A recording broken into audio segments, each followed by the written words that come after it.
हाँ, Indian economy आज से स्टार्ट करेंगे इसमें। देखिए, इंडियन इकोनॉमी का पुराना भी मैंने करवाया है, पिछले बार एक बार करा चुका हूं मैं इसको कंप्लीट, लेकिन इस बार थोड़ा सा चेंज रहेगा। चेंज इसलिए रहेगा क्योंकि एक एग्जाम हो चुका है ना। पिछली बार जो कराया था उसमें कोई बेस नहीं था क्योंकि एग्जाम हुआ ही नहीं था, है ना। अब एक एग्जाम इस पैटर्न पर, इस सिलेबस पर हो चुका है, तो अब एक आइडिया मिल गया है कि किस तरह के क्वेश्चंस जो है इस पैटर्न पर, इस सिलेबस पर पूछे जाएंगे। तो अभी जो क्लास होगी इकोनॉमी की, उसमें 3 चीजों पर खास फोकस रहेगा। सिलेबस के साथ साथ, सिलेबस तो फिर करानी है, सिलेबस के अलावा 3 चीजों पर खास फोकस इस क्लास में रहने वाला है। एक तो पिछला एग्जाम जो हुआ है उसमें किस तरह के क्वेश्चंस आपको पूछे गए हैं इकोनॉमी में। दूसरा, पिछले बार जो आर्थिक समीक्षा आई है और पिछला जो बजट हुआ है, आर्थिक समीक्षा 2023-24 और जो भारतीय बजट है, आम बजट है, वो है 2024-25 का। तो इन 3 चीजों पर खास फोकस रखते हुए हमें जो है इस क्लास को करना है। यानी पिछली जो क्लास है उसमें बहुत सारी चीजें चेंज हो जाएंगी, है ना, क्योंकि पिछले बार कुछ आइडिया था नहीं, एक अंदाज से मैंने चीजें बताई थी, हालांकि उसमें से बहुत सारी चीजें आई हैं। अब जो पेपर आ रहे हैं, चाहे हम प्री का पेपर देखें, चाहे इकोनॉमी का, खासतौर से इकोनॉमी में के अंतर्गत जो भी क्वेश्चंस आ रहे हैं प्री में, मेंस में, उनमें ज्यादातर क्वेश्चंस जो है आपको पूछे जा रहे हैं वो बजट और आर्थिक समीक्षा और मध्य प्रदेश का आर्थिक सर्वेक्षण। यहां से क्वेश्चन बहुत ज्यादा एग्जाम में पूछे जा रहे हैं, चाहे वो प्री हो चाहे मेंस हो। आप पिछले बार का मेंस का पेपर अगर देखेंगे तो बहुत सारे क्वेश्चंस जो है आर्थिक समीक्षा से पूछे गए। तो आर्थिक समीक्षा को तो पूरा कवर करना ही है ना। आर्थिक समीक्षा और मध्य प्रदेश का आर्थिक सर्वेक्षण, इनको ध्यान में रखते हुए हमें जो है तैयारी करना है इकोनॉमी, है ना। तो काफी कुछ चीजें मैं थोड़ा सा पिछली जो क्लास हुई है उससे हट करके मुझे बताना पड़ेंगी, और अब ज्यादा इफेक्टिव क्लास होगी, है ना, क्योंकि पूरा जो फोकस रहेगा वो पिछले एग्जाम को देखते हुए अगले एग्जाम के लिए रहेगा कि अगले एग्जाम में जो है किस तरह से क्वेश्चंस आपको पूछे जा सकते हैं, पूछे जाएंगे, है ना। ठीक है, तो पहले हम थोड़ा सा जो सिलेबस है उसके बारे में बता देता हूं, उस पर थोड़ा सा फोकस करेंगे हम लोग। इसके बाद फिर आगे हम इसकी जो मौलिक पहलू हैं अर्थव्यवस्था के, उसके बारे में हम बात करेंगे। तो हमारा जो सिलेबस है ये पेपर 3 है, सभी जानते ही है, पेपर 3 का पार्ट ए है ये। और इसमें जो पहली यूनिट है भारतीय अर्थव्यवस्था के मौलिक पहलू, ये इसकी हेडिंग है। आपका जो सिलेबस है, सभी के पास सिलेबस होगा, तो इसका जो पहली यूनिट है उसका जो हेडिंग है भारतीय अर्थव्यवस्था के मौलिक पहलू, इसमें क्या क्या आपको सिलेबस में दिए गए हैं, उनसे कैसे क्वेश्चंस पूछे गए हैं, उस पर हम बात करेंगे। तो पहला टॉपिक है भारतीय अर्थव्यवस्था की प्रमुख विशेषताएं, है ना। ये पहले एक्चुअली सिलेबस में नहीं था, पहली बार ये सिलेबस में ऐड हुआ है। पुराना 2019 का सिलेबस देखेंगे तो उसमें कहीं भी इसका मेंशन नहीं था, लेकिन क्वेश्चन इससे पूछे जाते थे पहले, है ना। 2019 तक का जो सिलेबस था उसमें भी एक पूरा पार्ट ही था इकोनॉमी का। तो उस समय आप जब देखेंगे तो बहुत सारे ऐसे क्वेश्चन पूछ लिए जाते थे जो सिलेबस में थे ही नहीं, हेडिंग सिलेबस के अंतर्गत उनको पूछा जाता था। लेकिन अब उन्होंने सारी चीजें क्लियर कर दी। अब इस तरह का भी कोई क्वेश्चन नहीं आ रहा है, पिछले कुछ वर्षों से मैं देख रहा हूं जो सिलेबस में दिया है वहीं से क्वेश्चन आपको पूछे जा रहे हैं। पहले बहुत सारे क्वेश्चन ऐसे आ जाते थे जो सिलेबस में कहीं मेंशन ही नहीं है, लेकिन पूछते थे, है ना। तो ये पहले क्वेश्चन आ चुका है, भारतीय अर्थव्यवस्था की प्रमुख विशेषताएं, है ना। भारतीय अर्थव्यवस्था के आधारभूत लक्षण करके क्वेश्चन आया हुआ है ना। तो इसको जो है दूसरी तरीके से पूछ सकते हैं, इस पर हम आगे बात करेंगे। अभी ये तो मैं डिस्कस कर रहा हूं उस पर। विकसित भारत @ 2047, ये नया टॉपिक जोड़ा है इन्होंने। और ये बहुत इंपॉर्टेंट टॉपिक है ना, विकसित भारत @2047, ये टॉपिक जो है पिछली बार नहीं आया ना इसके बारे में कोई क्वेश्चन। मुझे थोड़ा सिलेबस देखना, पुराना पेपर अभी ध्यान नहीं आ रहा, देखा तो था उस समय लेकिन मैं भी आज देखूंगा। तो ये अगर नहीं आया होगा तो ये इस बार आने की संभावना इसकी बहुत ज्यादा है, और वो भी लॉन्ग क्वेश्चन है ना। राष्ट्रीय आय संबंधी अवधारणाएं, इससे तो बहुत सारे क्वेश्चंस पूछे जाते हैं, वेरी शॉर्ट है, लॉन्ग है, यहां से क्वेश्चन आते हैं। टर्मिनोलॉजी संबंधी क्वेश्चन इसमें पूछ लिया, जैसे जीडीपी का क्वेश्चन बहुत आया है, इसका जीडीपी का क्वेश्चन पहले आया है, और जीडीपी है, जीवीए है ना, एनएनआई है, जीएनआई है ना। तो यहां से जो है क्वेश्चंस बनते हैं, वेरी शॉर्ट भी पूछ सकता है, शॉर्ट भी पूछ सकता है, लॉन्ग भी पूछ सकता है। जैसे जीडीपी का पहले जो है लॉन्ग भी पूछा गया है, ठीक है। तो राष्ट्रीय आय की विभिन्न अवधारणाएं, इसमें बहुत सारे कॉन्सेप्ट आपको बताना है। इसके बाद मैंने क्या किया है, पहली जो यूनिट है उस यूनिट के जो टॉपिक्स हैं उनको मैंने 3 क्षेत्रों में डिवाइड करके बताया हुआ है। प्राथमिक क्षेत्र, द्वितीय क्षेत्र, तृतीय क्षेत्र। प्राथमिक क्षेत्र के अंतर्गत क्या क्या उसमें सिलेबस में आ रहा है, द्वितीय क्षेत्र के अंतर्गत सिलेबस में क्या आ रहा है, और तृतीय क्षेत्र के अंतर्गत सिलेबस में क्या क्या आ रहा है, उसके बारे में मैंने यहाँ पर बताया हुआ है। प्राथमिक क्षेत्र है, इसमें कृषि आता है, प्राथमिक क्षेत्र के अंतर्गत आता है कृषि, द्वितीय क्षेत्र के अंतर्गत उद्योग आता है, तृतीय क्षेत्र के अंतर्गत सेवा आता है। ये टॉपिक भी दिया हुआ है आपके सिलेबस में, कृषि, उद्योग तथा सेवा क्षेत्र का योगदान, ऐसा करके टॉपिक दिया हुआ है, उसका हम आगे उस पर चर्चा करेंगे। मैंने यहाँ पर जो अलग तरीके से सिलेबस को डिफाइन करने का, एक्सप्लेन करने का प्रयास किया है। तो प्राथमिक क्षेत्र जो है उसमें कृषि क्षेत्र है। इसके अंतर्गत कौन कौन से टॉपिक्स आपको सिलेबस में दिए गए हैं, पहली यूनिट की हम बात कर रहे हैं, ठीक है। तो इसमें प्राथमिक क्षेत्र के अंतर्गत प्रमुख फसलें दी गई हैं, फसल पैटर्न तथा जोत दिया हुआ है ना। ये एक्चुअली आपके एमपी के सिलेबस में यानी 3rd यूनिट में भी है, और पहली यूनिट में भी दिया हुआ है। हाँ, तो मैंने आपका जो सिलेबस है पहली यूनिट का, उसके अंतर्गत मैंने तीनों क्षेत्रों में टॉपिक को डिवाइड कर दिया है। ये जो 3 क्षेत्र हैं, प्राथमिक, द्वितीय, तृतीय क्षेत्र, तो प्राथमिक क्षेत्र के अंतर्गत कौन कौन से टॉपिक उसमें आ रहे हैं, द्वितीय के अंतर्गत कौन से आ रहे हैं, तृतीय के अंतर्गत कौन से आ रहे हैं, तो इस तरीके से मैंने यहाँ पर बताने का प्रयास किया है। तो प्राथमिक क्षेत्र के अंतर्गत आपके सिलेबस में प्रमुख फसलें दी गई, फसल पैटर्न दिया हुआ है, जोत दिया हुआ है। ये आपके एमपी वाले सिलेबस में भी दिया हुआ है, यानी तीसरी यूनिट में भी कुछ टॉपिक दिए गए हैं, है ना, तो वो भी इसमें आ जाएंगे। और हम क्या करेंगे कि एक साथ इनको पढ़ लेंगे, पहली यूनिट तीसरी यूनिट में जो कुछ टॉपिक है मिलते जुलते, उनको एक साथ मैं यहाँ पर कवर करा दूंगा, जिससे आपको ज्यादा पढ़ने में प्रॉब्लम नहीं आएगी।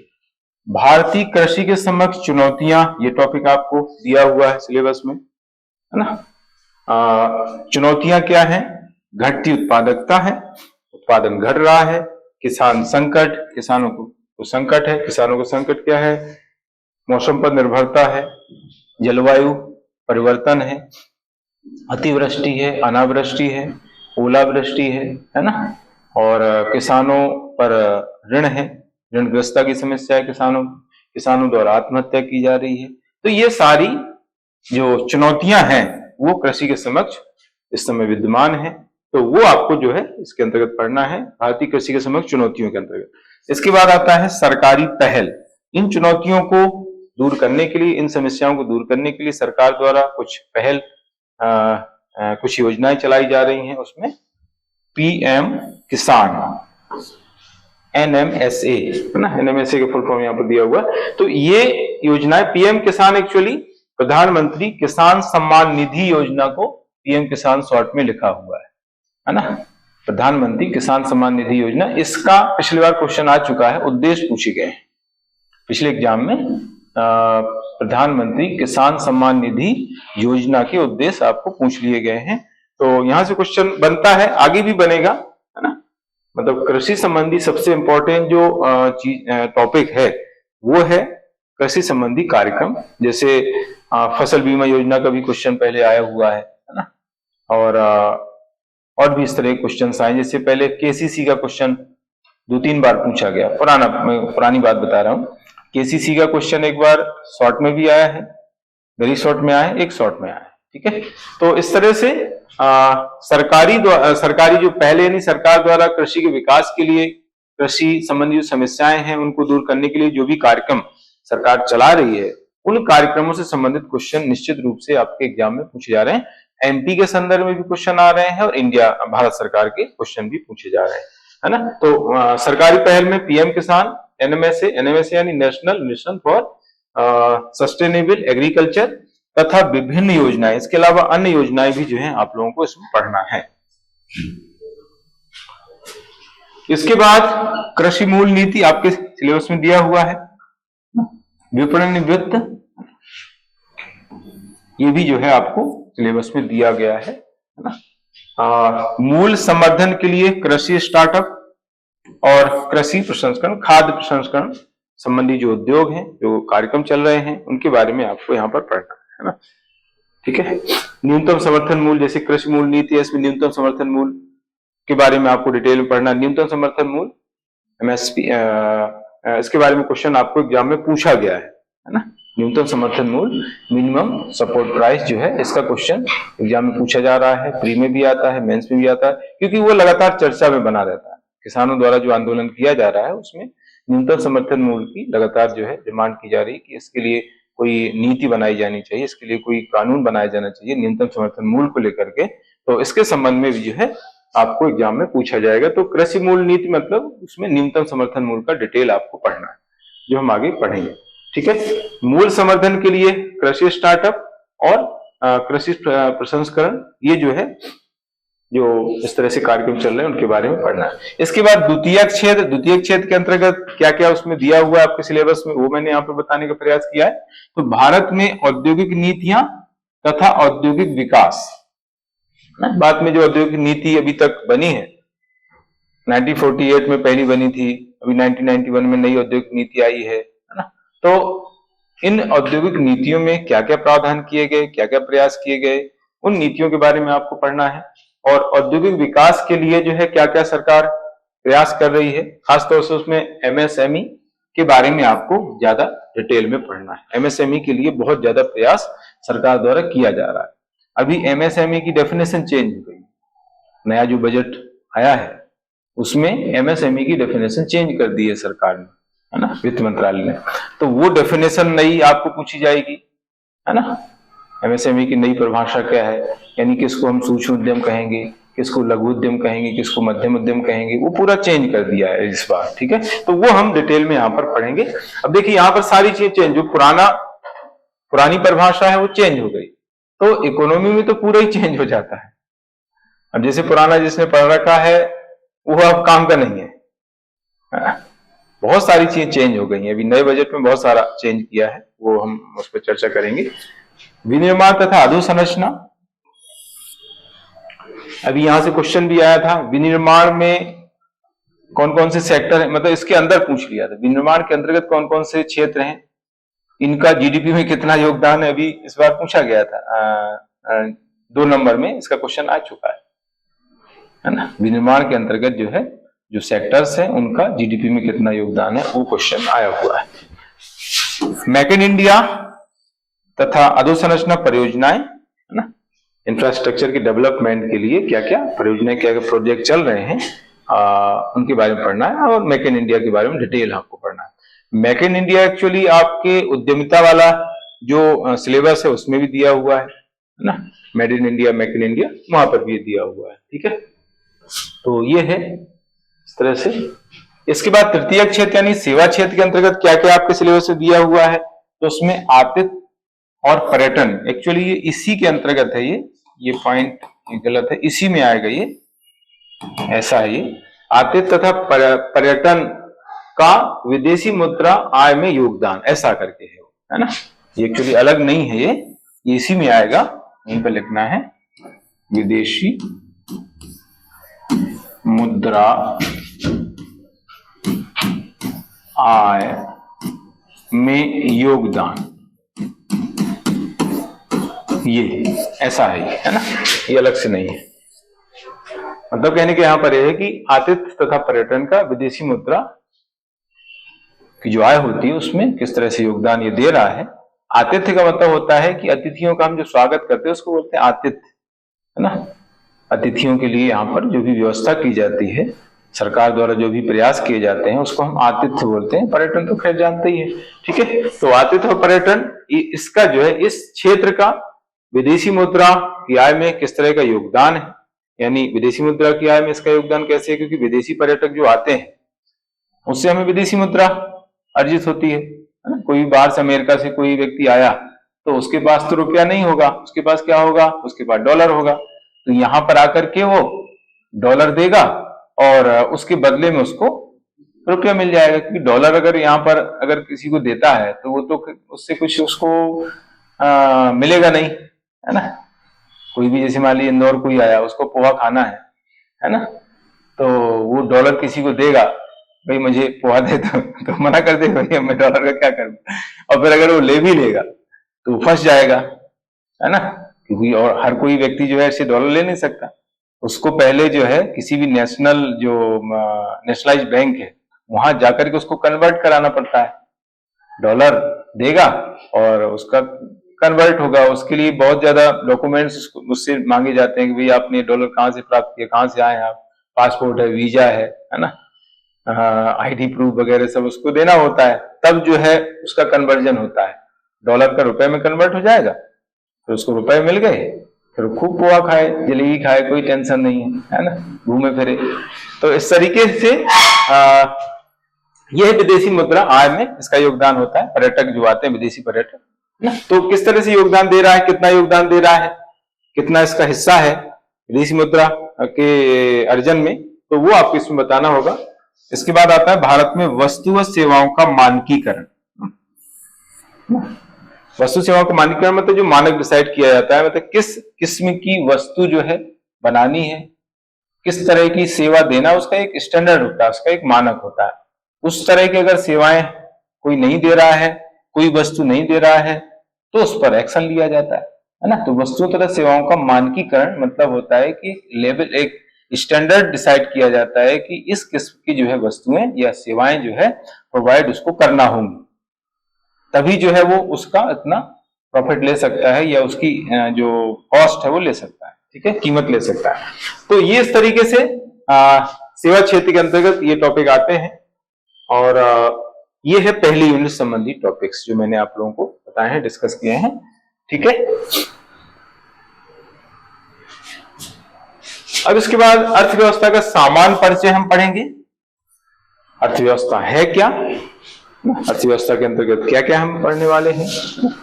अर्थव्यवस्था एक ऐसी गतिविधि होती है, अर्थव्यवस्था क्या है, अर्थव्यवस्था एक ऐसी गतिविधि है जिसमें विभिन्न आर्थिक क्रियाएं कौन कौन सी हैं, 5 प्रकार की आर्थिक गतिविधियां होती हैं, 5 प्रकार की आर्थिक गतिविधियों में कौन कौन से आते हैं, देखिए, उत्पादन, विनिमय, वितरण, उपभोग तथा राजस्व का नियंत्रण, प्रबंधन तथा संचालन किया जाता है ना।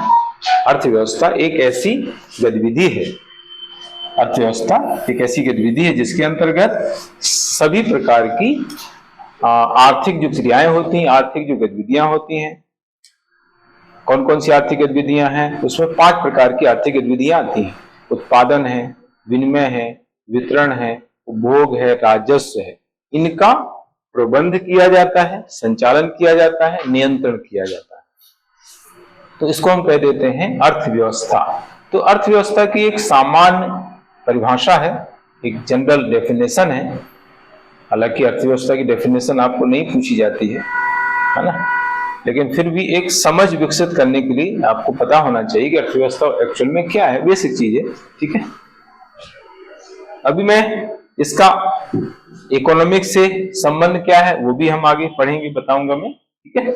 इसी को मैंने थोड़ा सा डायग्राम के जरिए बताने का प्रयास किया। इस तरीके से जो आर्थिक क्रियाएं हैं, 5 प्रकार की आर्थिक क्रियाएं, आर्थिक गतिविधियां होती हैं जो मैंने अभी बताई। उत्पादन, विनिमय, वितरण, उपभोग और राजस्व, है ना। मतलब जो भी गतिविधि होती है, आर्थिक गतिविधि, वो 5 में ही होती है। इसके अलावा और कोई आर्थिक गतिविधि नहीं होती है 5 के अलावा, है ना। उत्पादन यानी किसी वस्तु का हम उत्पादन करते हैं। देखो, उत्पादन में 2 चीजें और आती हैं, उत्पादन, निर्माण और विनिर्माण, तीन चीजें हैं इसमें टोटल मिला के।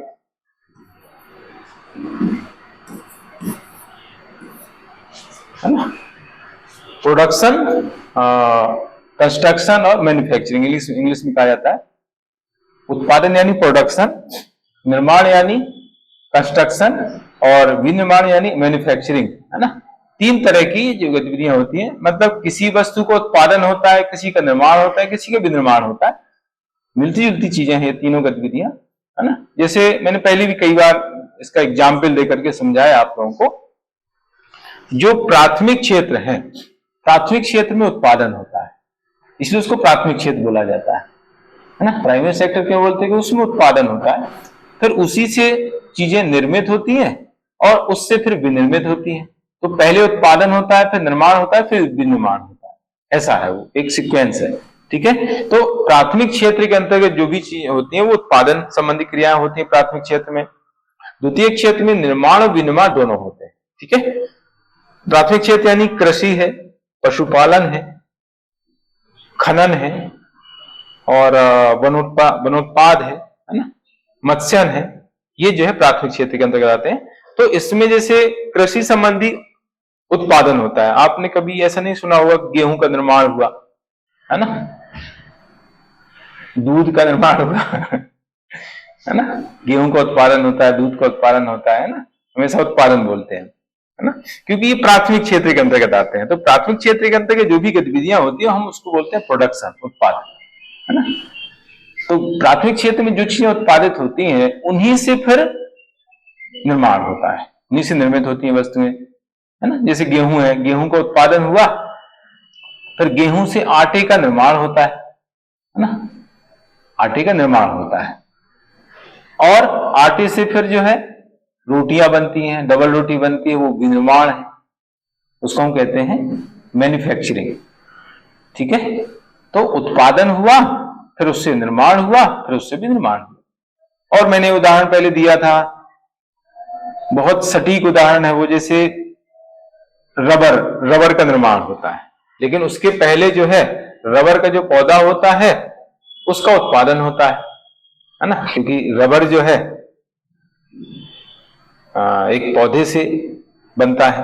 ठीक है, तो पौधे का पहले उत्पादन किया जाएगा, सरिंगा ट्री नाम का पौधा होता है ना, उस पौधे का पहले उत्पादन किया जाएगा ना, रबर का पौधा होता है, उससे पहले उत्पादन किया जाएगा पौधे का, फिर उससे जो है रबर बनता है ना, उसका जो तना होता है, स्टेम होता है, उसको वी शेप में काटा जाता है ना, ऐसे उसको वी शेप में काटते हैं। तो काटने से जो है उसके तने से एक प्रकार का पदार्थ निकलता है जिसको बोलते हैं लेटेक्स, है ना। वी शेप में जब सरिंगा ट्री नाम का पौधा होता है उसको जब काटते हैं तो उससे एक प्रकार का पदार्थ निकलता है जिसको बोलते हैं लेटेक्स। उस लेटेक्स से ही जो है रबर का निर्माण होता है ना। सरिंगा ट्री से रबर का, सरिंगा ट्री का हमने उत्पादन किया तो ये प्राथमिक क्षेत्र के अंतर्गत हो गया।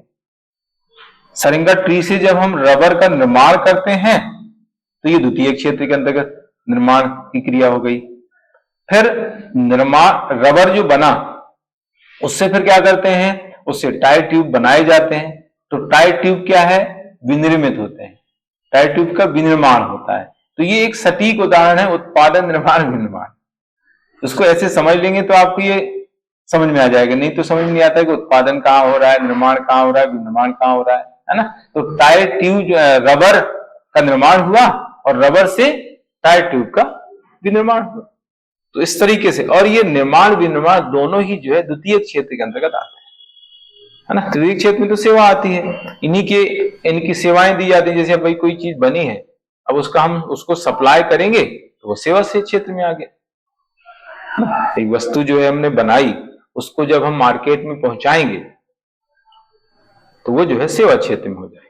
ठीक है, तो सेवा क्षेत्र दोनों से जुड़ा हुआ है, उत्पादन से जुड़ा हुआ है, निर्माण विनिर्माण से जुड़ा हुआ है, यानी प्राथमिक क्षेत्र द्वितीय क्षेत्र दोनों से जुड़ा हुआ है। और उदाहरण आपको देखना हो तो जैसे गन्ने का उत्पादन होता है ना, गन्ने का उत्पादन हुआ, फिर गन्ने से जो है चीनी का निर्माण हुआ, चीनी से बहुत सारी मिठाइयां वगैरह बनती हैं वो विनिर्माण हो गया। तो बहुत सारे एग्जाम्पल हैं जिसको हम समझ सकते हैं। तो ये है उत्पादन, निर्माण, विनिर्माण। फिर विनिमय होता है जिसको बोलते हैं एक्सचेंज। विनिमय यानी एक्सचेंज, लेना देना, है ना। किसी वस्तु के बदले कोई चीज दी जाती है, ली जाती है, तो उसको हम बोलते हैं विनिमय। जैसे पहले वस्तु विनिमय ही चलता था, बार्टर एक्सचेंज जिसको बोलते हैं, है ना। पहले जब मुद्रा का प्रचलन नहीं था तो क्या चलता था, वस्तु विनिमय, बार्टर एक्सचेंज ही पहले चलता था। तो उसमें एक वस्तु के बदले दूसरी वस्तु ली जाती है, दी जाती है। जैसे गांव में अभी देखेंगे किसी के पास गेहूं है, किसी एक के पास चावल है ना। उसके पास गेहूं है, दूसरे के पास चावल है, तो गेहूं दे करके चावल ले लिया जाता है। तो इस तरह की जो वस्तु विनिमय कही जाती है। तो विनिमय अभी भी होता है, कुछ मात्रा सीमित तौर पर जो है विनिमय होता है, एक वस्तु के बदले दूसरी वस्तु ली जाती है, दी जाती है। तो विनिमय है। वितरण है। वितरण का मतलब होता है जो उत्पादन हुआ, उत्पादन कार्य में लगी जो इकाइयां हैं उनको उत्पादन का एक हिस्सा दिया जाता है, उसको कहते हैं वितरण, डिस्ट्रीब्यूशन। वो वस्तु के रूप में भी हो सकता है और मुद्रा के रूप में भी हो सकता है। जैसे सैलरी दी जाती है तो सैलरी जो है एक तरीके से वो वितरण ही है ना। मतलब एक कंपनी में बहुत सारे लोग काम पर लगे हुए हैं, वो कंपनी किसी वस्तु का उत्पादन कर रही है, तो जो उत्पादन होता है उस उत्पादन का एक हिस्सा जो है वस्तु के रूप में या मुद्रा के रूप में जो है उस उत्पादन कार्य में लगी इकाइयों लोगों को दिया जाता है, वितरित किया जाता है। उसको कहते हैं वितरण, डिस्ट्रीब्यूशन। ठीक है। वितरण के आधार पर फिर उपभोग होता है, उनको जो हिस्सा मिला है मुद्रा के रूप में या वस्तु के रूप में उसका वो उपभोग करते, यूज करते हैं, कंजम्पशन, उपभोग। इन सबसे जो है राजस्व की प्राप्ति होती है, रेवेन्यू जनरेट होता है ना। व्यक्ति को भी मिलता है रेवेन्यू और सरकार को भी मिलता है। कोई वस्तु उत्पादित हुई तो उसको व्यक्ति को सैलरी मिलती है ना, तो वो उसका रेवेन्यू हो गया। सरकार को टैक्स मिलता है, ये सरकार का रेवेन्यू हो गया। तो चाहे उत्पादन कार्य हो, चाहे निर्माण कार्य हो, चाहे विनिर्माण कार्य हो, वितरण हो, विनिमय हो, उपभोग हो, सभी से जो है रेवेन्यू जनरेट होता है, व्यक्ति को भी होता है और सरकार को भी। तो ये 5 प्रकार की जो गतिविधियां होती हैं, इन 5 प्रकार की गतिविधियों में अर्थव्यवस्था समाहित है। मतलब अर्थव्यवस्था के अंतर्गत ये 5 के अलावा और कोई गतिविधि नहीं आती है, डायरेक्ट इनडायरेक्ट, तो आप ऐसे समझ सकते हैं। ठीक है। इन 5 प्रकार की जो गतिविधियां हैं उनका स्वामित्व, ओनरशिप, स्वामित्व मतलब उसका स्वामी होना, है ना, नियंत्रण, प्रबंध और संचालन, है ना। चारों चीजें जो है इन गतिविधियों की जाती हैं, तो उसको हम बोल देते हैं अर्थव्यवस्था, है ना। स्वामित्व किस पर डिपेंड करता है? स्वामित्व जो है डिपेंड करता है इन्वेस्टमेंट पर। जिसका ज्यादा पैसा लगा है वो उसका स्वामी होता है, इसलिए इसको बोलते हैं स्वामित्व, है ना। कोई भी काम स्टार्ट किसी ने किया है, उसने उसमें इन्वेस्टमेंट किया हुआ है, तो जितना ज्यादा इन्वेस्टमेंट कोई करेगा उतना ज्यादा उसका स्वामित्व होगा, वो उसका स्वामी होगा, है ना। जैसे भारतीय कंपनी जो अधिनियम 1956 का है, अभी 2013 का हो गया, वो भारतीय कंपनी अधिनियम 1956 हुआ करता था, अभी उसमें अमेंडमेंट कर दिया गया है, तो वो हो गया है 2013, तो है ना। भारतीय कंपनी अधिनियम 2013 के अनुसार अगर किसी कंपनी में सरकार की जो शेयर है 50%, 51% से ज्यादा है, तो उस कंपनी पर सरकार का स्वामित्व होता है। आधे से ज्यादा शेयर अगर सरकार के हैं किसी कंपनी में, तो उसको सरकारी कंपनी कह दिया जाता है, क्योंकि सरकार का स्वामित्व है, सरकार के शेयर ज्यादा है। ये भारतीय कंपनी अधिनियम 2013 के हिसाब से, भारतीय कंपनी अधिनियम 2013 में लिखा हुआ है कि अगर किसी कंपनी में 51% से ज्यादा सरकार के शेयर हैं, तो उसको सरकारी स्वामित्व में माना जाता है, सरकारी कंपनी उसको कहते हैं। नियंत्रण, नियंत्रण मतलब उस चीज को देखना, उसमें कोई प्रॉब्लम अगर आती है तो उस पर एक्शन लेना, है ना, तो उसको नियंत्रण कहा जाता है। इसमें देखा जाता है कि जो भी व्यवस्था चल रही है वो सही तरीके से चल रही है, उसमें कोई गड़बड़ी तो नहीं आ रही है, किसी के साथ कोई धोखा तो नहीं हो रहा है ना, गलत तो नहीं हो रहा है, करप्शन तो नहीं हो रहा है। इन सभी चीजों को देखना मतलब ये नियंत्रण कहलाता है, कंट्रोल कहलाता है।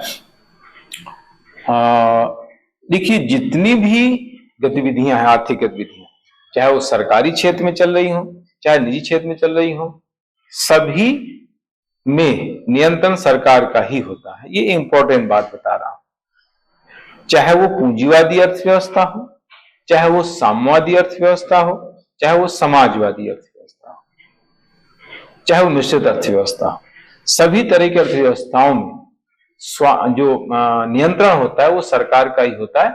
इसमें कोई अंतर नहीं अर्थव्यवस्थाओं में, है ना। मतलब प्राइवेट कोई संस्था है तो इसका मतलब ये नहीं कि अपनी मर्जी से कुछ भी करे, रहता तो सरकार का स्वामित्व है। जैसे आप कहेंगे प्राइवेट स्कूल है, मतलब प्राइवेट स्कूल ठीक है चल रहे हैं, लेकिन ऐसा तो है नहीं कि प्राइवेट स्कूल कुछ भी करें तो सरकार कुछ नहीं करेगी। सरकार का कंट्रोल तो रहता है। सरकार का जो मंत्रालय है, शिक्षा मंत्रालय है, स्कूल शिक्षा है, उच्च शिक्षा है, इसका कंट्रोल रहता है। नहीं तो सरकार जो निजी स्कूल है, प्राइवेट जो स्कूल है, वो पता नहीं क्या करें। गाइडलाइन उनके लिए जारी की जाती है। अभी गाइडलाइन जारी की गई है कि एक साल में 10% से ज्यादा फीस नहीं बढ़ा सकते हैं कोई स्कूल। हम अभी शिक्षा वाला टॉपिक आएगा उसमें पढ़ेंगे, है ना। सरकार की गाइडलाइन है, मध्य प्रदेश सरकार ने गाइडलाइन जारी की है कि कोई प्राइवेट स्कूल एक साल में 10% ज्यादा फीस नहीं बढ़ा सकते। पहले क्योंकि बढ़ा रहे थे, बहुत ज्यादा फीस बढ़ा देते थे, तो कंप्लेन हुई कि इस तरह से चल रहा है, प्राइवेट स्कूल ऐसा कर रहे हैं। तो अब ये गाइडलाइन जारी कर दी गई, कोई भी स्कूल जो है अपने स्कूल से जो है यूनिफॉर्म नहीं दे सकता है। कोई स्कूल किसी पर्टिकुलर दुकान को नहीं कह सकता भाई यहां से आपको जो है बुक्स खरीदनी है ना, क्योंकि इसमें कमीशन बहुत खाते थे स्कूल, प्राइवेट स्कूल, है ना। मतलब फीस से तो खैर वो कमाते ही थे, साथ ही साथ जो यूनिफॉर्म से भी कमाते थे और बुक से भी कमाते थे, कमीशन मिलता था उनको। तो अब ये सब बंद धीरे धीरे हो गया। क्यों हो गया? क्योंकि सरकार का नियंत्रण है। तो कहने का मतलब यहां पर यह कि चाहे वो कोई भी संस्था हो, चाहे वो सहकारी संस्था हो, चाहे वो सरकारी संस्था हो, चाहे वो निजी संस्था हो, सरकार का ही नियंत्रण होता है, कुछ भी हो जाए। प्रबंध संचालन, इसको लेकर के अंतर होता है। प्रबंध संचालन सरकार का भी हो सकता है, निजी क्षेत्र का भी हो सकता है, ज्वाइंट भी हो सकता है, ज्वाइंट वेंचर उसको बोलते हैं, दोनों का भी हो सकता है, दोनों मिलकर कर सकते हैं। यह केवल सरकार का हो सकता है। जैसे साम्यवादी व्यवस्था होती है, साम्यवादी व्यवस्था में सब कुछ सरकार का है, सरकार का स्वामित्व होता है, सरकार का नियंत्रण होता है, सरकार का प्रबंध होता है, सरकार का संचालन होता है, उसको बोलते हैं साम्यवादी व्यवस्था, कम्युनिस्ट सिस्टम। पूंजीवादी जो व्यवस्था होती है उसमें प्रबंध संचालन प्राइवेट सेक्टर में होता है ज्यादातर। हमारे यहां मिश्रित अर्थव्यवस्था है तो उसमें मिक्स है, दोनों चीजें चल रही हैं। सरकार का भी प्रबंध संचालन है और निजी क्षेत्र का भी है, लेकिन निजी क्षेत्र का धीरे धीरे बढ़ रहा है। ऐसा कहा जाता है कि हमारी भारत की जो मिश्रित अर्थव्यवस्था है वो पूंजीवादी अर्थव्यवस्था की ओर अग्रसर है, पूंजीवादी अर्थव्यवस्था की ओर बढ़ रही है, क्योंकि ज्यादातर जो है प्रबंध संचालन प्राइवेट सेक्टर में किया जा रहा है। मैक्सिमम, बहुत कम जो है सरकारी क्षेत्र में बचा हुआ है। तो इस तरह की जो व्यवस्थाएं होती हैं, पांचों जो आर्थिक गतिविधियां हैं, उन पांचों आर्थिक गतिविधियों का स्वामित्व, नियंत्रण तथा प्रबंध संचालन जो किया जाता है, इसी को हम कहते हैं अर्थव्यवस्था। ठीक है, तो ये मैंने बेसिक चीज बताई है जो आपको जानना जरूरी है। अगर आपको इसके बारे में नहीं पता है तो फिर आगे की चीजें समझ में कम आएंगी।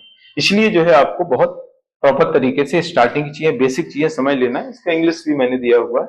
इकोनॉमिक एक्टिविटीज है, ये प्रोडक्शन है, इसके अंतर्गत मैंने जैसे कंस्ट्रक्शन और मैन्युफैक्चरिंग भी बताया है, इसी के अंतर्गत आते हैं। एक्सचेंज है, डिस्ट्रीब्यूशन है, कंजम्पशन है, रेवेन्यू है, इनका ऑनरशिप, कंट्रोल, मैनेजमेंट, ऑपरेशन, और इन सभी को मिलाकर के हम कह देते हैं इकोनॉमी।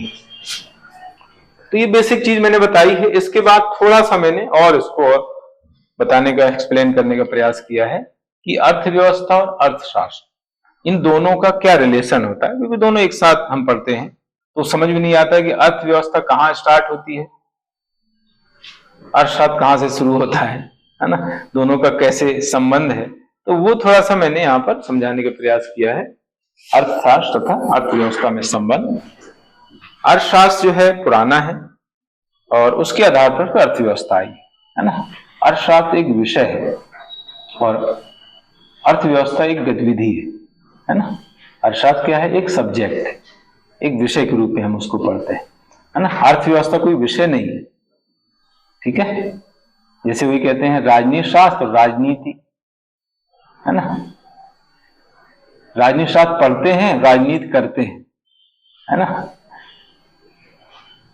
पॉलिटिकल साइंस पढ़ते हैं और पॉलिटिक्स की जाती है पॉलिटिक्स पढ़ी नहीं जाती है ना। तो वही संबंध है, जिस तरह से संबंध राजनीति शास्त्र राजनीति का है, वैसा ही संबंध अर्थशास्त्र और अर्थव्यवस्था का है, ठीक है। अर्थशास्त्र पढ़ते हैं, अर्थव्यवस्था करते हैं, ठीक है। जो चीज पढ़ी जाती है सिद्धांत रूप में, जब हम उसका व्यवहार में उपयोग करते हैं, उन सिद्धांतों के आधार पर जब हम आर्थिक क्रिया करते हैं, तो वो अर्थव्यवस्था हो जाती है, ठीक है। तो एक सिद्धांत है और एक व्यवहार है ना।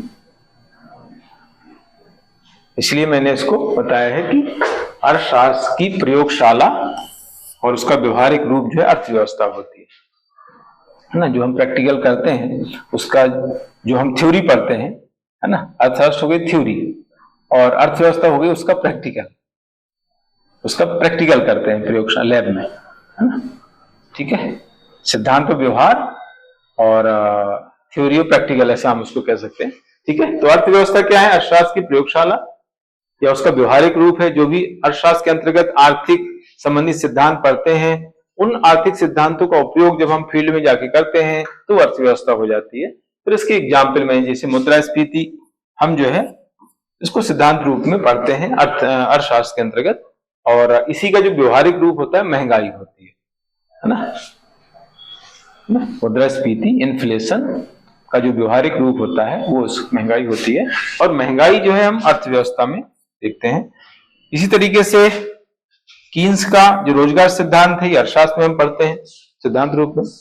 उसी का जो व्यवहारिक रूप हम देखते हैं अर्थव्यवस्था के अंतर्गत बेरोजगारी के रूप में देखते हैं, है ना। उन्होंने जो सिद्धांत दिया है, और ये सिद्धांत जो बेरोजगारी से जुड़ा हुआ है, अभी हम बेरोजगारी, गरीबी, ये दोनों टॉपिक आपके सिलेबस में दिए गए हैं और सेकेंड यूनिट में है ये, तो वहां पर इसका डिटेल पढ़ेंगे। तो यहाँ पर मैंने सिर्फ ये बताने का प्रयास किया है कि अर्थशास्त्र और अर्थव्यवस्था किस तरह से एक दूसरे से संबंधित है। अर्थशास्त्र जो है ये सैद्धांतिक रूप होता है ना, और अर्थव्यवस्था उसका व्यवहारिक रूप है, उसका प्रैक्टिकली है। जो भी चीजें हम पढ़ते हैं सिद्धांत रूप में, उन्हीं सिद्धांतों के आधार पर जो हम फील्ड में जाकर के आर्थिक गतिविधियां करते हैं, क्रियाकलाप करते हैं, उनको हमको बोलते हैं अर्थव्यवस्था। तो आपको अर्थशास्त्र नहीं पढ़ना है, आपको पढ़ना है अर्थव्यवस्था, है ना। सिद्धांत ज्यादा नहीं है यहाँ पर, व्यवहारिक चीजें आपको ज्यादा सिलेबस में दी गई है, ठीक है। सिद्धांतिक रूप कम है। जो भी सिद्धांत की चीजें थी उनको सबको हटा दिया। जैसे मुद्रास्फीति आपके सिलेबस में ही नहीं, मुद्रास्फीति नहीं है ना। कीन्स का रोजगार सिद्धांत नहीं है, बेरोजगारी है सिलेबस में।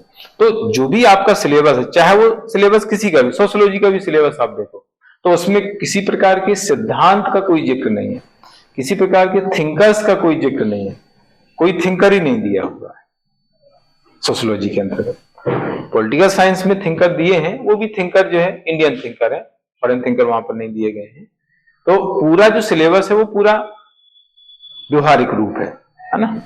हालांकि पिछले बार सोशियोलॉजी में दुर्खीम के आत्महत्या के प्रकार पूछ लिए थे, आत्महत्या संबंधी प्रकार दुर्खीम के 4 प्रकार हैं, वो पूछे गए थे। हालांकि सिलेबस में ऐसा कोई दिया ही नहीं, दुर्खीम का उल्लेख ही नहीं किया, लेकिन उन्होंने जो है दुर्खीम के नाम से जो है प्रकार पूछे, 4 प्रकार। हालांकि मैंने यहाँ पर उनका डिटेल बताया था, काफी डिटेल में समझाया था उनको चारों प्रकार को, लेकिन पूछा गया था। मतलब ऐसी उम्मीद नहीं थी इस तरह क्वेश्चन आएंगे, लेकिन फिर भी आ गए, ठीक है। हाँ, तो ये इसका इंग्लिश दिया हुआ है, उसी चीज को इंग्लिश में भी मैंने बताया है। तो ये हो गया। अब इसके बाद पहला टॉपिक हमारा स्टार्ट हो जाता है यहाँ से। अभी तक मैंने बेसिक चीजें बताई थी, भारतीय अर्थव्यवस्था का बेसिक कॉन्सेप्ट बताया था। अब यहाँ से पहला टॉपिक स्टार्ट हो रहा है, भारतीय अर्थव्यवस्था की प्रमुख विशेषताएं। भारतीय अर्थव्यवस्था की प्रमुख विशेषताएं, पहला टॉपिक है ये, यूनिट फर्स्ट है ये। उसको हम स्टार्ट करने वाले हैं।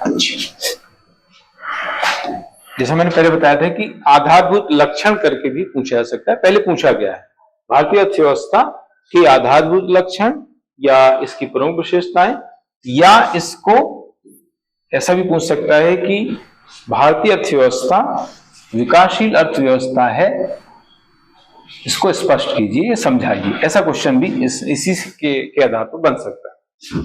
पूछ सकता है भारतीय अर्थव्यवस्था एक विकासशील अर्थव्यवस्था है, समझाइए। भारतीय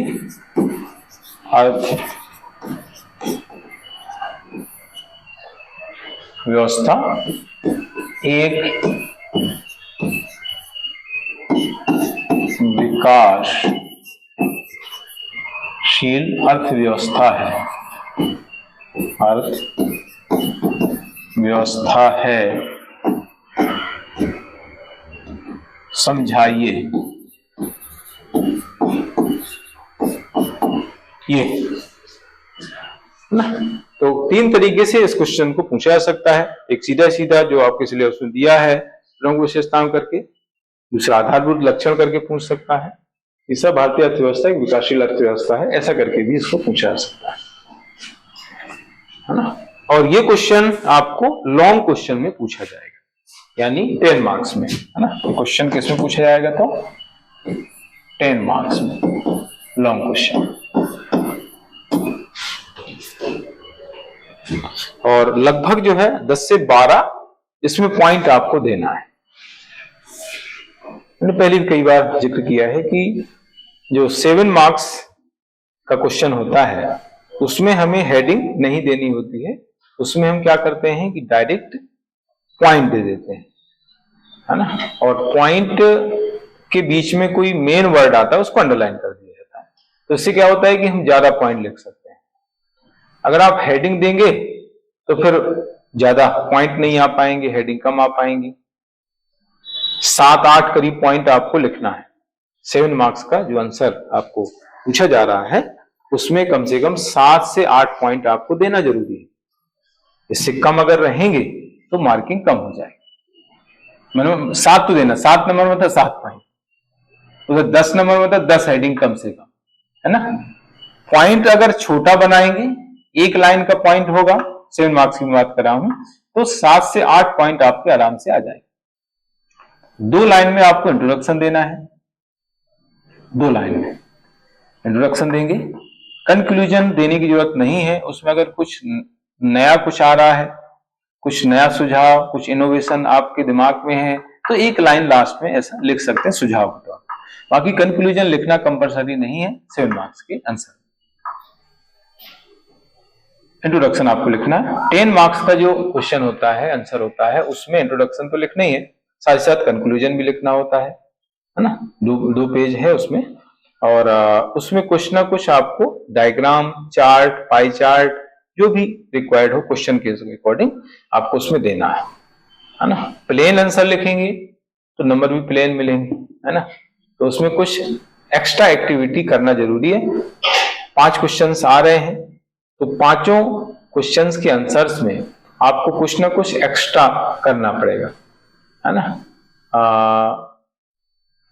जो भी उसमें बनाया जा सकता है, किसी में ग्राफ बनता है, जैसे अब इकोनॉमी में जाते ग्राफ बन जाते हैं, ग्राफ है। अब ग्राफ कब कहां बनेंगे? ग्राफ वहां बनेंगे जहां पर कम से कम 3 डेटा हो आपके पास। एक डेटा के आधार पर तो ग्राफ बन नहीं सकता है, और हर क्वेश्चन में ग्राफ नहीं बना सकते आप। जहां पर 3 डेटा और वृद्धि होती है, कमी होती है, वहां पर आप जो है ग्राफ बना सकते हैं। जैसे उसने पूछ लिया जीडीपी में वृद्धि दर के बारे में पूछ लिया, तो वहां पर आप ग्राफ बना सकते हैं।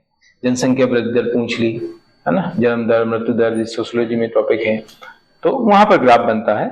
पाई चार्ट वहां बनता है जिसमें योगदान बताया जाता है किसी क्षेत्र में, जैसे जीडीपी में तीनों क्षेत्रों का योगदान आपको बताना है, तो उसमें पाई चार्ट बन जाएगा, है ना। जैसे ऊर्जा है, तो ऊर्जा में जो है अलग अलग जो ऊर्जा के रूप हैं उनका योगदान आपको बताना, तो उसमें पाई चार्ट बनेगा। तो अलग अलग क्वेश्चंस में जो है अलग अलग हम चीजें बता सकते हैं। जैसे ये क्वेश्चन है तो इसमें ग्राफ भी बन जाएगा अलग अलग हेडिंग में, पाई चार्ट भी बन जाएगा, है ना। और अदर भी चीजें कुछ अलग तरीके से आप टेबल भी बना सकते हैं।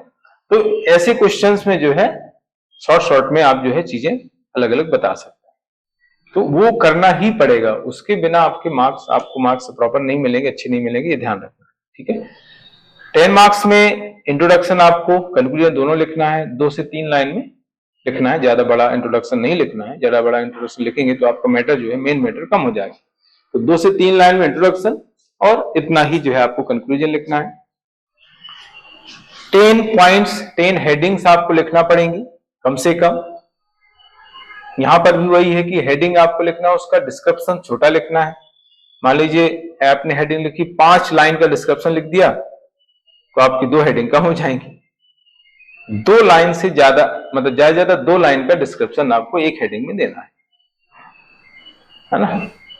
क्योंकि मैंने पहले बताया, कभी कभी ये करते हैं कि जैसे मान लीजिए 10 पॉइंट हमने लिख दिया, उनको डिस्क्राइब कर दिया, आपको और पॉइंट याद है तो उनको बिना डिस्क्राइब किए वैसे लिख के आप आ सकते हैं।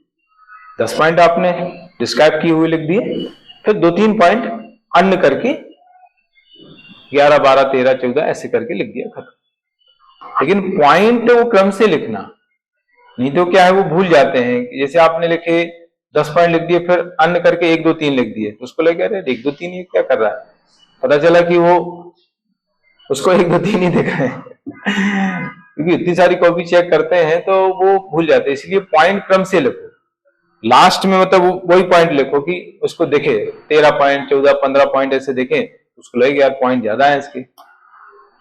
मैटर मायने नहीं रखता है हेडिंग ज्यादा, क्योंकि हेडिंग वो पढ़ते हैं उसके अंदर कम पढ़ते हैं, उसके अंदर जो नहीं। जैसे हमने 7 मार्क्स में पॉइंट लिख दिया, अब पॉइंट को अगर हमने हाईलाइट कर दिया तो वो एकदम नजर में आ जाएगा, और उसके आधार पर जो है वो नंबर आपको देगा, है ना।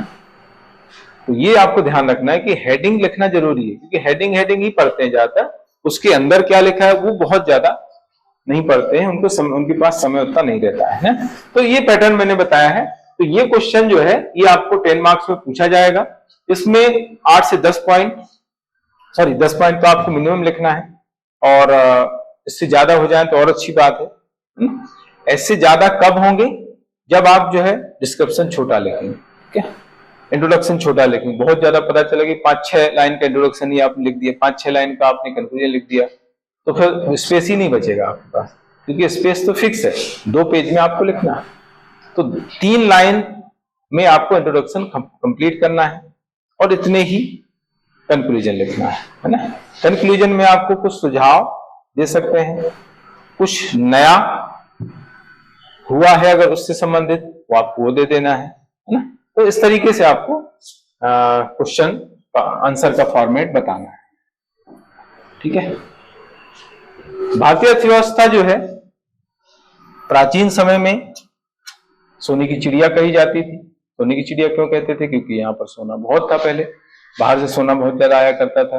रोमन साम्राज्य से सोना बुलाते थे और उसके बदले में यहाँ से शराब भेजी जाती थी, है ना। तो शराब के बदले सोना हम लेते थे, है ना। तो सोना बहुत ज्यादा यहाँ पर आ गया था, तब से कहा जाने लगे सोने की चिड़िया, है ना। लेकिन बाद में जो है सोने की चिड़िया यहाँ से उड़ गई, ब्रिटेन में उड़ गई है ना, ब्रिटेन वाले उड़ा के ले गए, ठीक है। तो उस समय जो है स्थिति दयनीय हो गई। ब्रिटिश जो शासनकाल के समय जो है भारत की जो स्थिति, आर्थिक स्थिति काफी दयनीय हो गई। तो स्वतंत्रता के बाद नियोजित अर्थव्यवस्था के रूप में भारत ने काम करना स्टार्ट किया।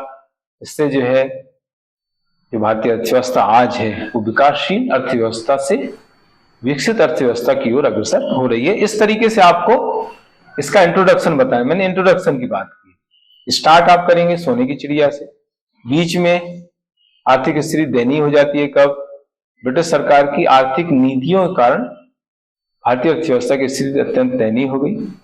स्वतंत्रता के बाद इसने नियोजित अर्थव्यवस्था के रूप में कार्य करना प्रारंभ किया। इससे जो है आज भारतीय अर्थव्यवस्था विकसित अर्थव्यवस्था से विकासशील अर्थव्यवस्था से विकसित अर्थव्यवस्था की ओर अग्रसर हो रही है। 2047 तक विकसित अर्थव्यवस्था बन जाएगी, ऐसा हम मान के चल रहे हैं। तो इस तरीके से आपको इंट्रोडक्शन बताना है और फिर इसके पॉइंट आपको लिखना है, हेडिंग लिखना है, और हर हेडिंग में कोई ना कोई फैक्ट, कोई ना कोई डेटा आपको डालना है, और डेटा के साथ साथ जो है उसका आपको सोर्स बताना है ना। इकोनॉमी में खास बात ध्यान रखा जाता है, जो भी आप डेटा लिख रहे हैं उसके ब्रैकेट में सोर्स करके लिख देते हैं। स्रोत आर्थिक समीक्षा 2023-24, मध्य प्रदेश का आर्थिक सर्वेक्षण 2023-24, या वहां से नहीं लिया है, जैसे कृषि मंत्रालय से कोई डेटा आपने लिया है, शिक्षा मंत्रालय से लिया, जहां से लिया है वो आपको ब्रैकेट में लिखना है, सोर्स करके, स्रोत डैश और वो, है ना। तो उससे क्या होता है कि उसको लगता है कि ये इसने जो लिया है वो ऑथेंटिक लिया है। लेकिन आपको सोर्स ऐसा नहीं लिखना जैसे आपने लिख दिया दैनिक भास्कर नई दुनिया तो वो सोर्स नहीं चलेगा, है ना। सोर्स ऑथेंटिक होना चाहिए। जैसे इंडिया 2025, भारत 2025 जो आती है ना, भारत सरकार की है वो, तो उसका भी उल्लेख कर सकते हैं, है ना। और आर्थिक सर्वेक्षण, बजट, आर्थिक समीक्षा, ये तो कर ही सकते हैं। मध्य प्रदेश शासन की डायरी भी आती है, उसका भी मेंशन कर दिया जाता है, उसमें भी डेटा रहते हैं, ऑथेंटिक रहते हैं। मध्य प्रदेश शासन की डायरी, उसमें भी काफी अच्छे डेटा रहते हैं। जैसे रोजगार और समाचार है, रोजगार निर्माण है, वहां पर कोई डेटा आया है तो वो डेटा भी हम लिख सकते हैं क्योंकि सरकार की ओर से जारी होते हैं, ठीक है। ऐसे प्राइवेट सोर्स आपको नहीं लिखना है, नहीं तो उसका इंप्रेशन पर खराब पड़े, है ना। इससे अच्छा आप लिखो ही मत। लिखना है, आपके पास सोर्स है ऑथेंटिक, सरकार का सोर्स है तो आप लिखो, नहीं है तो फिर आपको ये सोर्स लिखने की जरूरत नहीं है, नहीं तो उसका मतलब असर उल्टा हो जाएगा, गलत पड़े, ठीक है। हाँ, तो ये इंट्रोडक्शन मैंने बताया है। इसके बाद फिर इसके पॉइंट आपको लिखना है विशेषताओं के। उसमें सबसे पहला, सबसे महत्वपूर्ण पॉइंट आता है मिश्रित अर्थव्यवस्था। मिश्रित अर्थव्यवस्था का आपको क्वेश्चन आ चुका है पहले, वेरी शॉर्ट में, यानी पहले 3 नंबर में क्वेश्चन आते थे छोटे वाले, तो 3 नंबर में इसका क्वेश्चन आ चुका है। मिश्रित अर्थव्यवस्था क्या है, ऐसा करके पूछा गया है। तो मिश्रित अर्थव्यवस्था को अगर 2 मार्क्स में, अब 2 मार्क्स में आ रहा है क्वेश्चन, तो उसमें अगर पूछा जाता है तो आपको इसका मतलब बताना है और उसमें एक एग्जाम्पल आपको देना है। मिश्रित अर्थव्यवस्था क्या है, 3 चीजें देखो आप बता सकते हैं। एक तो ये बता सकते हैं कि मिश्रित अर्थव्यवस्था कब से अपनाई गई है। पहले तो आप बताएंगे कि इसका मीनिंग क्या होता है, तो मीनिंग लिखा हुआ है, मिश्रित अर्थव्यवस्था एक ऐसी अर्थव्यवस्था है या अर्थव्यवस्था का वह रूप है जिसमें सरकारी क्षेत्र तथा निजी क्षेत्र का सह अस्तित्व पाया जाता है। यानी दोनों ही सेक्टर जो है साथ साथ रन करते हैं, साथ साथ काम करते हैं। यानी प्राइवेट सेक्टर में भी काम होते हैं और गवर्नमेंट सेक्टर में भी काम होते हैं, तो उसको कहते हैं मिश्रित अर्थव्यवस्था, मिक्स्ड इकोनॉमी। तो इसका आपने मीनिंग बता दिया शॉर्ट में। फिर आपको बताना है कि ये हमने कब अपनाई है, इस अर्थव्यवस्था को हमने कब अपनाया है। तो जो पहली जो औद्योगिक नीति थी 1948 की, उस समय जो है इसको अपनाया गया। प्रथम औद्योगिक नीति 1948 में इस अर्थव्यवस्था को अपनाया गया। एक लाइन ये हो गई, एक लाइन में उसका मीनिंग हो गया, एक लाइन में आपने बता दिया कि कब इसको अपनाया गया, और फिर एक एग्जाम्पल आपको दे देना। 3 लाइन में ऐसे आपका आंसर पूरा हो जाएगा। इतने आपको स्पेस ही मिल रहा है, इससे ज्यादा मिल ही नहीं रहा, ठीक है। तो पहले हमने बता दिया मिश्रित अर्थव्यवस्था, अर्थव्यवस्था का वह रूप है जिसमें निजी क्षेत्र तथा सरकारी क्षेत्र दोनों का सह अस्तित्व पाया जाता है। एक लाइन में आपको इसको कंप्लीट करना है, इससे ज्यादा आप नहीं कर पाएंगे क्योंकि फिर स्पेस कम हो जाएगा, है ना। अर्थव्यवस्था का वह रूप जिसमें सरकारी क्षेत्र तथा निजी क्षेत्र का सह अस्तित्व पाया जाता है। इस अर्थव्यवस्था को, यानी इसे प्रथम औद्योगिक नीति 1948 में अपनाया गया। उस समय श्यामा प्रसाद मुखर्जी मंत्री थे, वाणिज्य तथा उद्योग मंत्री थे श्यामा प्रसाद मुखर्जी, तो उनके द्वारा ये पहली औद्योगिक नीति प्रस्तुत की गई थी। हालांकि इतना आपको लिखना नहीं है, मैं बता रहा हूं जानकारी के तौर पर कि श्यामा प्रसाद मुखर्जी जो है उस समय मंत्री थे, वाणिज्य तथा उद्योग मंत्री, तो उन्होंने जो है पहली औद्योगिक नीति प्रस्तुत की थी, उनके द्वारा बनाई गई थी, तो उनका बहुत बड़ा योगदान इस क्षेत्र में माना जाता है। फिर एग्जाम्पल आपको बताना है, तीसरा पॉइंट आएगा एग्जाम्पल का, तीसरी लाइन। उसमें आपको कोई भी एक एग्जाम्पल दे देना, जैसे बीमा क्षेत्र का एग्जाम्पल आप दे सकते हैं, या मोबाइल क्षेत्र का एग्जाम्पल दे सकते हैं। जैसे मोबाइल क्षेत्र में जो है निजी क्षेत्र के अंतर्गत बहुत सारी कंपनियां हैं, भारती एयरटेल है, वीआई है, जियो है, और सरकारी क्षेत्र में बीएसएनएल है ना। मोबाइल क्षेत्र में सरकारी क्षेत्र की कंपनी बीएसएनएल तथा निजी क्षेत्र की कंपनियां भारती एयरटेल, वीआई आदि कार्यरत है। बस उदाहरण, आपको उदाहरण लिख करके ऐसा बताना है। ये मैंने बताया है 3 मार्क्स में, सॉरी 2 मार्क्स में, अभी 2 मार्क्स में आ रहे हैं। तो आगे 3 पॉइंट हो गए। मिश्रित अर्थव्यवस्था, अर्थव्यवस्था का वह रूप है जिसमें सरकारी क्षेत्र तथा निजी क्षेत्र का सह अस्तित्व पाया जाता है। या मिश्रित अर्थव्यवस्था मत लिखो, अर्थव्यवस्था का वह रूप जिसमें सरकारी क्षेत्र तथा निजी क्षेत्र दोनों का सह अस्तित्व पाया जाता है। तो मतलब प्रयास करना है कि एक लाइन में ये आ जाए पूरा मैटर जो मैंने बोला है। तो मिश्रित अर्थव्यवस्था फिर मत लिखो आप, अर्थव्यवस्था का वह रूप जिसमें सरकारी क्षेत्र तथा निजी क्षेत्र दोनों का सह अस्तित्व पाया जाता है, इतना आ जाए। क्योंकि मिश्रित अर्थव्यवस्था तो लिखा ही हुआ है, आंसर क्वेश्चन में लिखा हुआ है, तो आपको लिखने की जरूरत नहीं। फिर कब अपनाया गया?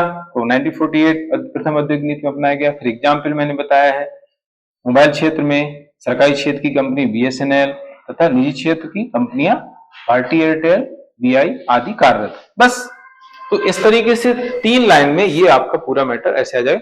ऐसे आपको प्रैक्टिस करना है। कोई भी क्वेश्चन है उसकी प्रैक्टिस आपको कर लेना है कि हमें 3 जो लाइन आपको वहां पर मिल रही हैं, उन 3 लाइन में आपको जो है अपना कंटेंट पूरा लिखना है। तो ऐसी स्थिति में आपको फिर 2 नंबर पूरे मिलेंगे, उसमें 1 नंबर भी या आधा नंबर भी नहीं कट सकता है ना। तो वो कंप्लीट मैटर हो गया। तो वही चीज इसमें मैंने बताई, ये तो मैंने 2 मार्क्स के हिसाब से बताया। ये पूरा आपको जो है मिश्रित अर्थव्यवस्था को यहाँ पर डिस्क्राइब करना है। तो वही चीज मैंने थोड़ा सा डायग्राम के माध्यम से बताने का प्रयास किया। सरकारी क्षेत्र तथा निजी क्षेत्र दोनों इसमें पाए जाते हैं, दोनों का प्रबंध तथा संचालन होता है। मैंने आप लोगों को पहले बताया कि नियंत्रण तो सरकार का ही होता है ना। नियंत्रण सरकार का होता है, चाहे वो निजी कंपनी हो या प्राइवेट कंपनी हो, निजी क्षेत्र हो या सरकारी क्षेत्र हो, सभी में जो है सरकार का ही नियंत्रण पाया जाता है। तो ये मिश्रित अर्थव्यवस्था के संबंध में इंपॉर्टेंट बात मैंने बताई। सरकारी क्षेत्र और निजी क्षेत्र का सह अस्तित्व पाया जाता है। यहाँ पर फिर एग्जाम्पल मेरे ख्याल से नहीं दिया हुआ है, हाँ एग्जाम्पल नहीं है, तो एग्जाम्पल यहाँ पर आपको देना पड़ेगा। मैंने हालांकि बता दिया अभी, जैसे मैंने बोला है अब मैं बीमा क्षेत्र का यहाँ पर एग्जाम लिख रहा हूं। एग्जाम्पल बीमा क्षेत्र के अंतर्गत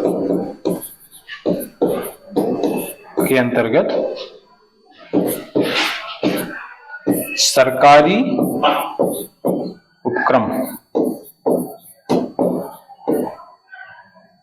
LIC तथा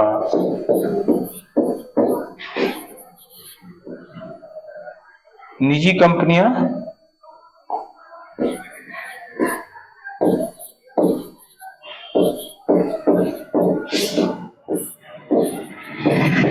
जैसे बजाज अलायंस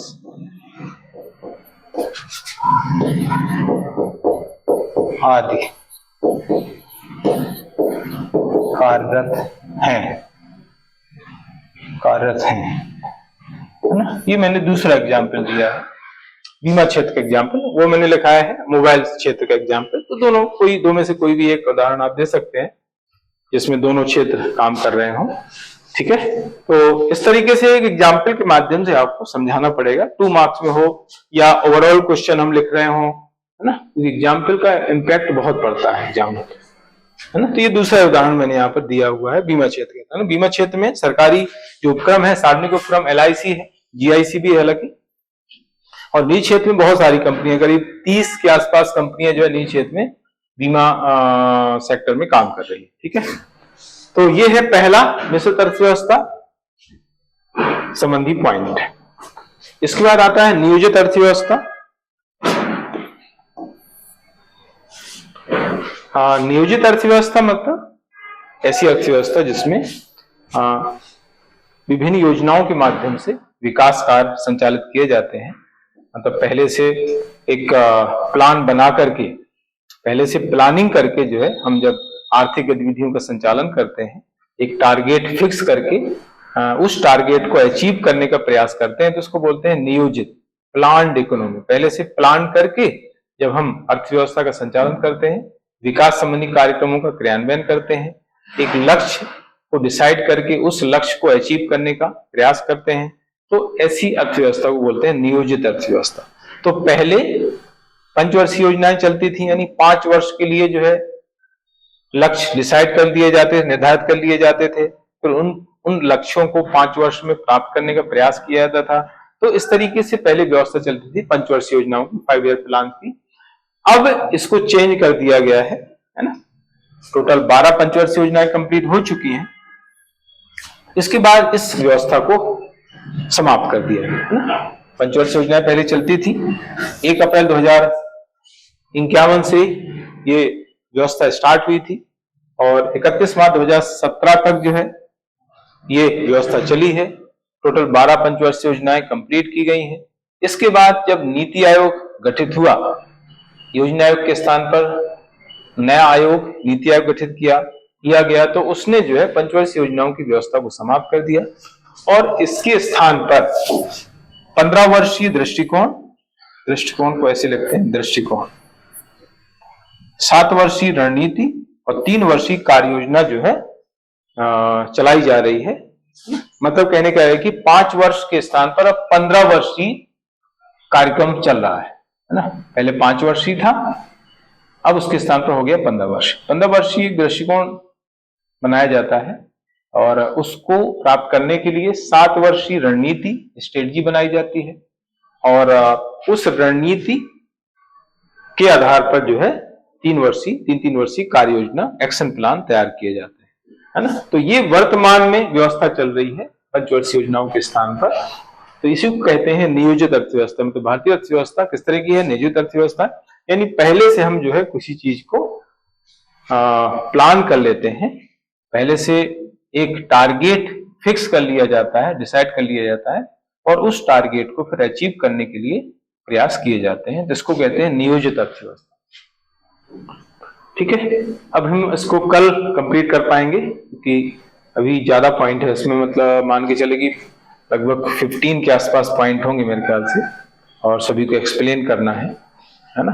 और पुराना जो, हालांकि ये पहले भी मैंने बताए हैं, पिछली क्लास में भी चीजें बताई, लेकिन इसमें मैंने डेटा चेंज किए हैं। पहले पुरानी आर्थिक समीक्षा के अकॉर्डिंग थे, अभी जो है मैंने नई आर्थिक समीक्षा के अकॉर्डिंग जो है सारा इसमें चेंज किया, अपडेट किया है इसको। पूरा लेक्चर जो है अपडेट है। तो क्लास में जो भी चीजें पढ़ेंगे तो वो अपडेटेड पढ़ेंगे और आप लोगों को फिर अलग से देखना नहीं पड़ेगा। तब आर्थिक समीक्षा को आपको देखना नहीं पड़ेगा क्योंकि आर्थिक समीक्षा लगभग आप माने तो 450-500 पेज की रहती है।